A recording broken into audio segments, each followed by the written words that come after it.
The Leaning Tower of Pisa.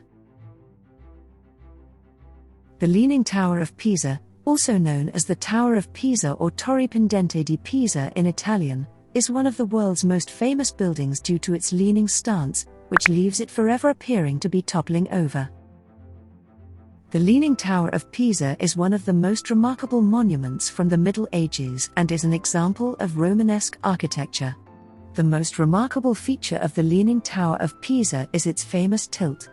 As a result of the inadequate foundation, the tower leans at approximately 3.99 degrees southwest from vertical, and the lean was previously growing by 1 to 2 millimeters per year. Despite this, the tower has remained standing and is a major tourist attraction in Italy. While there has been much controversy over the real identity of the architect who constructed the tower, it is Giovanni di Simone whose name is majorly attributed for designing this human marvel. The construction began with full force on 9th of August 1173 and continued until 1178. But soon into its construction it was obvious that the building was starting to lean. First noted when 3 of the tower's 8 stories had been built, Simone attempted to use slightly smaller components on the short side to compensate for the lean. However, the weight of the extra floors only caused the edifice to sink further and lean more. It was concluded that the presence of soft alluvial soil on one side of the building's foundations was causing the tower to lean due to its weak, unstable ground. An element that would have flawed the design from the beginning if it had been known or considered. Without being able to fix the problem or build any more, the project was discontinued and the construction was subsequently halted for almost a century, as Pisa engaged in battles with Genoa, Lucca, and Florence. Giovanni di Simone, 100 years later, resumed work trying to compensate for the inclination of the tower by vertically building 4 floors. However, the results were not as expected. The bell tower was still leaning and the work stopped again. In 1298 a plummet deviation of 1.43 meters was measured, and 60 years later this figure had increased to 1.63 meters.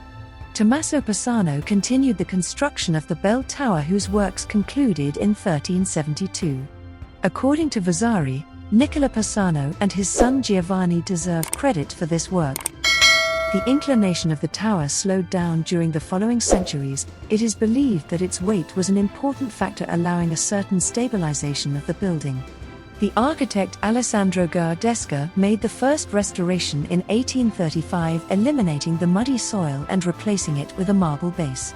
The result was tremendous. This provoked a new tilt, and in 1918 the plumbing deviation reached 5.1 meters. Until 1990, the tilt of the tower continued to increase from 1 to 1.2 millimeters.